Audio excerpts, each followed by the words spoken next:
হ্যাঁ, শুরুতে একটা খুব অদ্ভুত পরিস্থিতি কল্পনা করা যাক। মানে ধরুন, কেউ একজন অনেক টাকা খরচ করে একেবারে নিজের শরীরের মাপ অনুযায়ী একটা কাস্টম মেড এক্সক্লুসিভ স্যুট বানাতে দিলেন।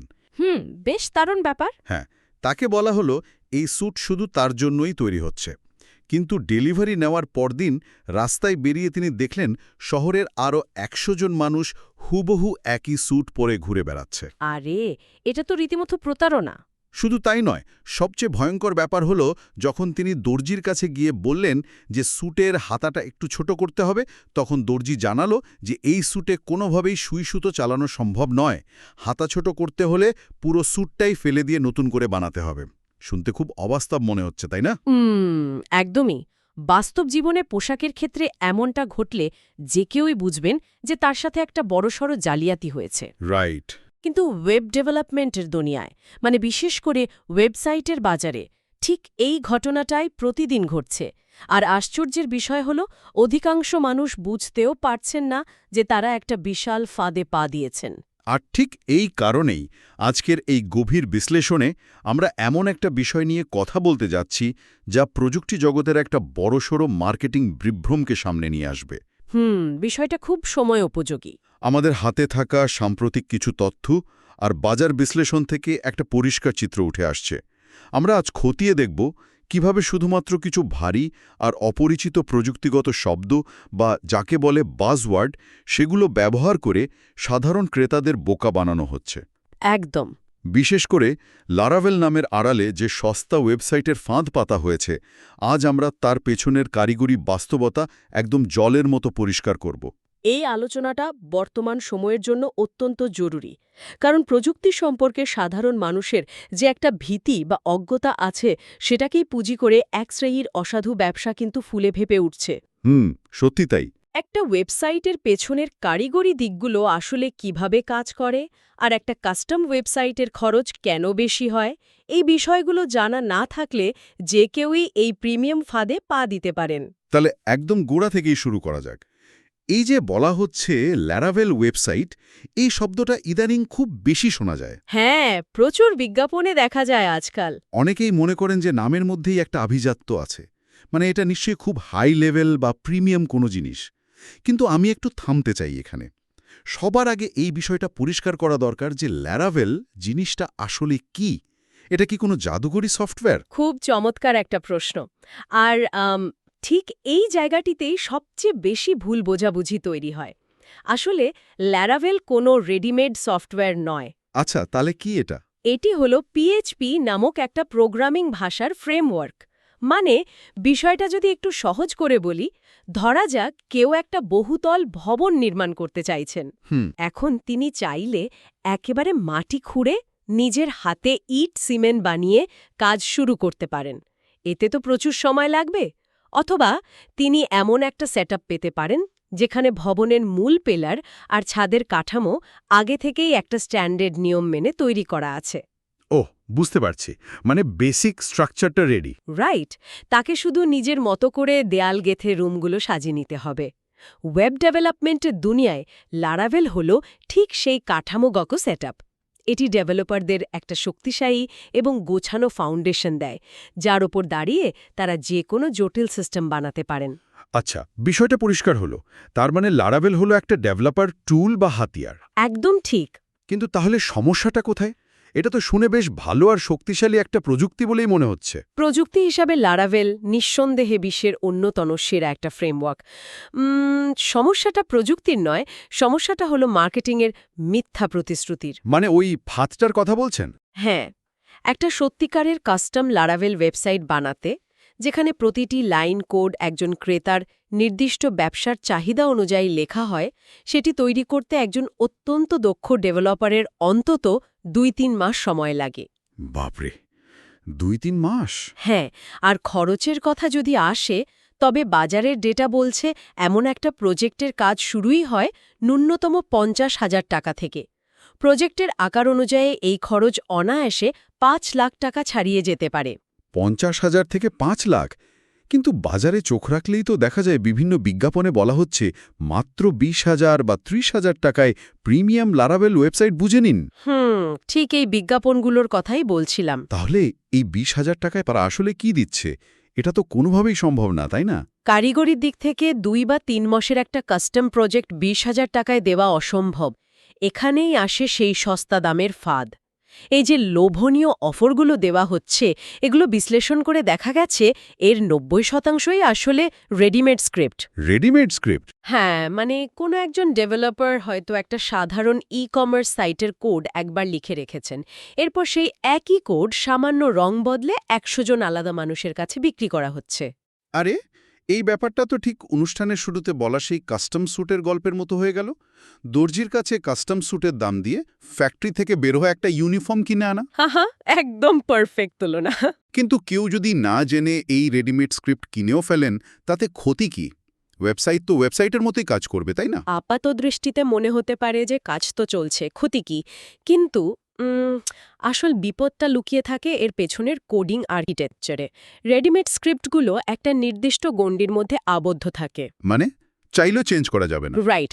যিনি ওয়েবসাইটটি কিনেছেন তিনি নিজে থেকে সেই ডিজাইনে বা ফিচারের প্রায় কোনো পরিবর্তনই আনতে পারেন না। এই কোডগুলো সাধারণত খুব অগোছালো বা হার্ড কোডেড থাকে। একটু থামাবো এখানে। এই হার্ড কোডেড বা অগোছালো কোড বলতে আসলে কি বোঝানো হচ্ছে?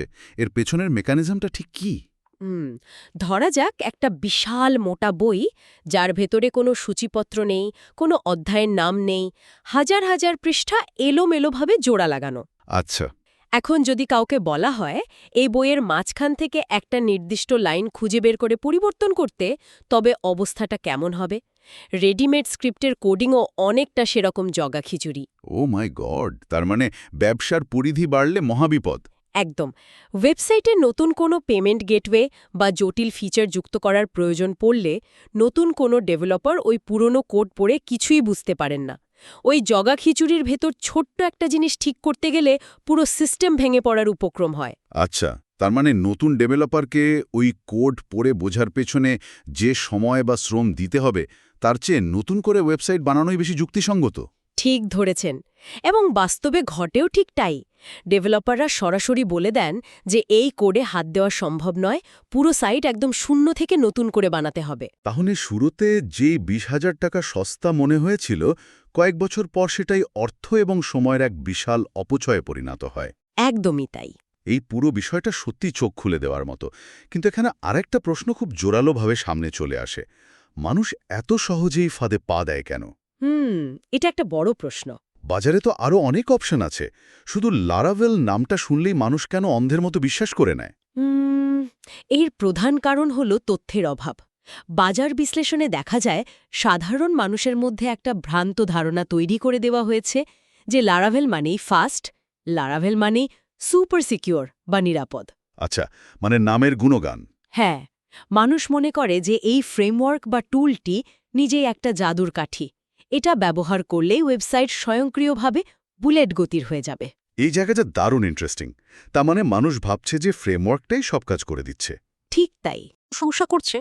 আরে চমৎকার একটা উপমা দিয়েছেন তো। মানে হাতুড়িটা খুব দামি ব্র্যান্ডের ছিল বলেই বাড়িটা এত সুন্দর হয়েছে, এমনটা ভাবা তো এক ধরনের বোকামি, তাই না? অত্যন্ত নিখুঁত বিশ্লেষণ। হাতুড়িটা লারাভেল হতে পারে, আবার অন্য যে কোনো ফ্রেমওয়ার্কও হতে পারে।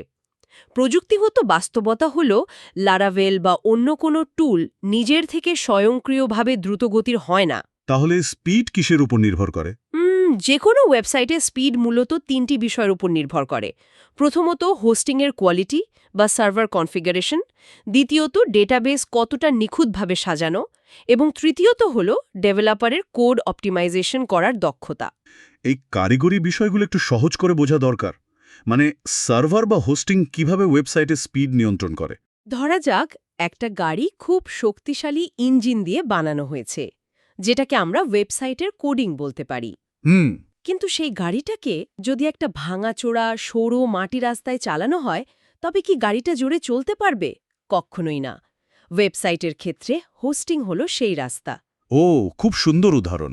হ্যাঁ, হোস্টিংয়ের সার্ভার কনফিগারেশন যদি দুর্বল হয়, র্যাম যদি কম থাকে, তবে লারাভেল দিয়ে বানানো সাইটও ভয়াবহ রকমের ধীরগতির হবে। আচ্ছা, বুঝলাম। আর ওই যে বললেন কোড অপটিমাইজেশন, সেটার ভূমিকা কি? কোড অপটিমাইজেশন হল গাড়ি চালানোর দক্ষতার মতো। একজন অদক্ষ ডেভেলপার হয়তো একটা ছোট কাজের জন্য অপ্রয়োজনীয় শত শত লাইনের কোড লিখে রাখেন, যা সার্ভারের ওপর অতিরিক্ত চাপ ফেলে। রাইট। তখন সাইট লোড হতে দেরি হয়। একদম। বিপরীতভাবে একজন অত্যন্ত দক্ষ ডেভেলপার যদি সাধারণ কোনো টুল ব্যবহার করেও খুব ছিমছাম আর পরিচ্ছন্ন কোড লেখেন, তবে সেই ওয়েবসাইট চোখের পলকে লোড হবে। তার মানে স্পিড বা সিকিউরিটি ফ্রেমওয়ার্কের নামের উপর নির্ভর করে না, এটা পুরোপুরি কারিগরের দক্ষতা আর সার্ভারের মানের উপর নির্ভর করে। ঠিক তাই। এই আলোচনা থেকে একটা ব্যাপার খুব স্পষ্ট হয়ে উঠছে যে একদিকে প্রিমিয়াম নাম ব্যবহার করে রেডিমেড আর অগোছালো স্ক্রিপ্ট ধরিয়ে দেওয়া হচ্ছে, অন্যদিকে ফ্রেমওয়ার্কের নামকেই স্পিড আর সিকিউরিটির একমাত্র গ্যারান্টি হিসেবে প্রচার করা হচ্ছে। তাহলে এখন সবচেয়ে বড় প্রশ্ন হলো, একটা সাধারণ ব্যবসা প্রতিষ্ঠানের জন্য সঠিক সমাধান কি? সমাধানটা কিন্তু আমাদের চোখের সামনেই আছে। কারো যদি একটা মাঝারি সাইজের ই-কমার্স ওয়েবসাইট বা কোম্পানির পোর্টফোলিও দরকার হয়, তবে তিনি কোন পথে হাঁটবেন? যদি বিশ্বের সামগ্রিক ওয়েব ডেটার দিকে তাকানো হয়, তবে খুব অবাক করা একটা পরিসংখ্যান দেখা যাবে। বর্তমানে পুরো বিশ্বের 40%-এরও বেশি ওয়েবসাইট কিন্তু ওয়ার্ডপ্রেসে তৈরি। আচ্ছা, আর বাংলাদেশের প্রেক্ষাপটে এটা প্রায় 95%। 95%? এটা তো বিশাল একটা নম্বর। কিন্তু সাধারণ মানুষের মধ্যে তো এমন একটা ধারণা আছে যে ওয়ার্ডপ্রেস মানেই খুব বেসিক বা সাধারণ কিছু। এত বিপুল সংখ্যক ব্যবসা প্রতিষ্ঠান তাহলে ওয়ার্ডপ্রেসের উপর নির্ভর করছে কেন? এর পেছনে খুব শক্ত কিছু যৌক্তিক কারণ আছে। একটু আগে আমরা যে বাড়ি বানানোর উদাহরণ দিচ্ছিলাম, ওয়ার্ডপ্রেস হলো অনেকটা প্রি-ফ্যাব্রিকেটেড বা আগে থেকে কাঠামো তৈরি করা বাড়ির মতো। মানে শূন্য থেকে শুরু করতে হয় না। একদম। লারাভেলের ক্ষেত্রে যেমন প্রতিটি ইট গাঁথতে হয়, ওয়ার্ডপ্রেসে ওয়েবসাইটের মূল ফাউন্ডেশন, ইউজার ম্যানেজমেন্ট বা সিকিউরিটি সিস্টেম আগে থেকেই অত্যন্ত নিখুঁতভাবে তৈরি করা থাকে। ডেভেলপারের কাজ হল শুধু ব্যবসার চাহিদা অনুযায়ী সঠিক মডিউল বা প্লাগইন যুক্ত করা। আচ্ছা, এই প্লাগইন জিনিসটা কিভাবে কাজ করে? মানে ওই রেডিমেড স্ক্রিপ্টের সাথে এর পার্থক্য কোথায়? রেডিমেড স্ক্রিপ্ট ছিল সেই জগাখিচুড়ি কোড যেখানে হাত দেওয়া যায় না। অন্যদিকে ওয়ার্ডপ্রেসের প্লাগইন হল আন্তর্জাতিক মানের স্ট্যান্ডার্ড সফটওয়্যার মডিউল। সারা বিশ্বের সেরা ডেভেলপাররা এগুলো তৈরি করেন। মানে এগুলো রেগুলার আপডেটও হয়? হ্যাঁ, কারোর যদি ওয়েবসাইটে হঠাৎ করে লাইভ চ্যাট ফিচার বা নতুন কোনো পেমেন্ট গেটওয়ে যুক্ত করার দরকার হয়, তবে পুরো সাইটের কোড ভাঙার কোনো প্রয়োজন নেই। শুধু প্লাগইন ইনস্টল করলেই কাজ হয়ে যায়। এটা স্মার্টফোনে নতুন অ্যাপ ইনস্টল করার মতোই সহজ। আরে, বিষয়টা তো দারুণ! তার মানে ভবিষ্যতের আপডেটের ক্ষেত্রে ওয়ার্ডপ্রেস অনেক বেশি ফ্লেক্সিবল। একদম তাই। এর পাশাপাশি আরেকটা বড় সুবিধা হলো এর কন্টেন্ট ম্যানেজমেন্ট সিস্টেম বা সিএমএস। সিএমএস? এটা দিয়ে কি হয়? ধরুন একজন ওয়েবসাইট মালিক যার কোডিং সম্পর্কে বিন্দুমাত্র ধারণাও নেই, তিনিও খুব সহজে ওয়ার্ডপ্রেসের ড্যাশবোর্ডে লগইন করে নিজের ওয়েবসাইটের লেখা পরিবর্তন করতে পারেন, পণ্যের ছবি আপলোড করতে পারেন বা দাম বদলাতে পারেন। বাহ, কারোর উপর নির্ভর করে বসে থাকতে হয় না তাহলে। ঠিক বলেছেন। একটি প্রফেশনাল মানের ওয়েবসাইট অত্যন্ত দ্রুত এবং তুলনামূলক অনেক কম খরচে দাঁড় করানো যায় এই প্ল্যাটফর্ম ব্যবহার করে। তাহলে ল্যারাভেলের আসল কাজ কোথায়? এটা কি শুধু বড় বড় ডেভেলপারদের আড্ডার বিষয়, নাকি বাস্তবে এর কোনো নির্দিষ্ট প্রয়োগ আছে? না না, অবশ্যই এর অত্যন্ত গুরুত্বপূর্ণ প্রয়োগ রয়েছে। লারাভেল খারাপ বা অপ্রয়োজনীয় এমনটা ভাবার কোনো কারণ নেই, কিন্তু বুঝতে হবে এটা সবার জন্য নয়। তাহলে কাদের জন্য? লারাভেল মূলত প্রয়োজন হয় খুব বড় স্কেলের কোনো সফটওয়্যার সিস্টেমের জন্য। যেমন ধরা যাক একটা স্যাস প্ল্যাটফর্ম যা একই সাথে হাজার হাজার কোম্পানি ব্যবহার করবে এবং প্রতিটা কোম্পানির ডেটা সম্পূর্ণ আলাদাভাবে প্রসেস করতে হবে। আচ্ছা, অনেক জটিল সিস্টেমের ক্ষেত্রে। হ্যাঁ, অথবা এমন কোনো ওয়েব অ্যাপ্লিকেশন যার কাজের ধরন পৃথিবীতে আগে কখনো ছিল না, একদম ইউনিক অ্যালগোরিদম লিখতে হবে, সেসব জায়গায় লারাভেল লাগে।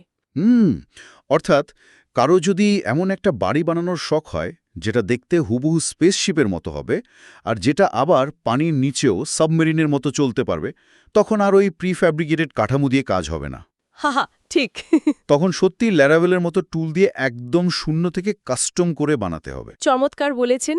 ঠিক ওই জায়গাটিতেই লারাভেলের আসল ক্ষমতা কাজে লাগে। কিন্তু একটা সাধারণ বুটিক শপ বা কনসালটেন্সি ফার্মের জন্য ল্যারাবেল ব্যবহার করাটা একেবারেই অর্থহীন। রাইট। এটি হলো সাধারণ যাতায়াতের জন্য একটা ফর্মুলা 1 রেসিং কার কেনার মতো। রেসিং কার অনেক দামি হতে পারে, কিন্তু প্রতিদিনের বাজারের ব্যাগে করে সবজি আনার জন্য সেটা কোনোভাবেই উপযুক্ত নয়। এতে শুধু অর্থের অপচয়ই হয় না, সাথে অহেতুক কারিগরি জটিলতাও বাড়ে। আজকের এই সুদীর্ঘ বিশ্লেষণ থেকে আমরা কিন্তু অনেকগুলো গুরুত্বপূর্ণ আর সতর্কতামূলক বার্তা পেলাম। যারা নিজেদের ব্যবসার জন্য নতুন ওয়েবসাইট বানানোর কথা ভাবছেন, তাদের জন্য এই তথ্যগুলো রীতিমতো একটা চেকলিস্ট হিসেবে কাজ করবে। অবশ্যই আজকের আলোচনার সবচেয়ে বড় শিক্ষণীয় বিষয় হল মার্কেটিংয়ের চটকদার ফাঁদ থেকে নিজেকে দূরে রাখা। একদম। 25,000 টাকায় ল্যারাবেল ওয়েবসাইট বা সম্পূর্ণ প্রিমিয়াম কাস্টম সিস্টেম এমন গালভরা বিজ্ঞাপন দেখলে সাথে সাথে প্রশ্ন করতে হবে। বুঝতে হবে যে এর পেছনে হয়তো সেই পরিবর্তন অযোগ্য রেডিমেড স্ক্রিপ্ট লুকিয়ে আছে। রাইট। প্রযুক্তিগত অন্ধত্ব দূর করাটাই হলো আসল কথা। শুধু কিছু ভারী শব্দের মোহে পড়ে অর্থ ও সময়ের অপচয় করার কোনো মানেই হয় না। একটি ওয়েবসাইট তখনই সত্যিকারের সম্পদে পরিণত হয় যখন ব্যবসার লজিক আর প্রযুক্তির সক্ষমতার মধ্যে সঠিক মেলবন্ধন ঘটে। আর সেই মেলবন্ধন ঘটানোর জন্য প্রযুক্তি সম্পর্কে অন্তত বেসিক ধারণা থাকাটা আজকের দিনে টিকে থাকার জন্য অপরিহার্য একটা শর্ত। খুব সত্যি কথা। তবে আজকের এই গভীর আর তথ্যবহুল আলোচনার একেবারে শেষ প্রান্তে এসে আমার মাথায় একটা নতুন ভাবনার জায়গা তৈরি হচ্ছে। কি রকম? আমরা তো বর্তমানের এই মার্কেটিং ফাঁদ আর ফ্রেমওয়ার্কের কারিগরি দিক নিয়ে অনেক কথা বললাম, কিন্তু সামনের দিনের প্রযুক্তিগত বিপ্লবের কথা একটু চিন্তা করা যাক। আজকের দিনে শুধু লারাভেল বা কাস্টম কোডের মতো শব্দ ব্যবহার করে মানুষকে বোকা বানানো যাচ্ছে। কিন্তু খুব শীঘ্রই যখন কৃত্রিম বুদ্ধিমত্তা বা এআই মাত্র কয়েক সেকেন্ডের নির্দেশে পুরো একটা ওয়েবসাইট, ডেটাবেস আর কোডিং নিখুঁতভাবে তৈরি করে দেবে, তখনই তথাকথিত প্রিমিয়াম কথাগুলোর আসল অর্থ কি দাঁড়াবে? বাপরে, এটা কিন্তু খুব বড় একটা পয়েন্ট। তাই না? ভবিষ্যতে যখন কোড লেখাটা আর কোনো মানুষের একচেটিয়া দক্ষতা থাকবে না, তখন কি আমরা শুধু প্রযুক্তির গালভরা নাম আর রাজমিস্ত্রির হাতুড়ির ব্র্যান্ড দেখেই ওয়েবসাইটের মূল্যায়ন করে যাব? মোটেও না, তখন দৃশ্যপট একেবারেই পাল্টে যাবে। ঠিক, হয়তো সেদিন অবশেষে আমাদের এই উপলব্ধি হবে যে পেছনের কোড বা টুল কি ব্যবহার করা হয়েছে সেটা আসল বিষয় নয়, বরং ওয়েবসাইটটি সত্যিকার অর্থে একটা ব্যবসার আসল সমস্যার সমাধান করতে পারছে কিনা, শুধু সেটাই হবে প্রিমিয়াম হওয়ার একমাত্র মাপকাঠি। সত্যি ভাববার মতো একটা বিষয়। আজকের মতো বিশ্লেষণ এখানেই শেষ করছি। নতুন কোনো বিষয় নিয়ে আবার কথা হবে।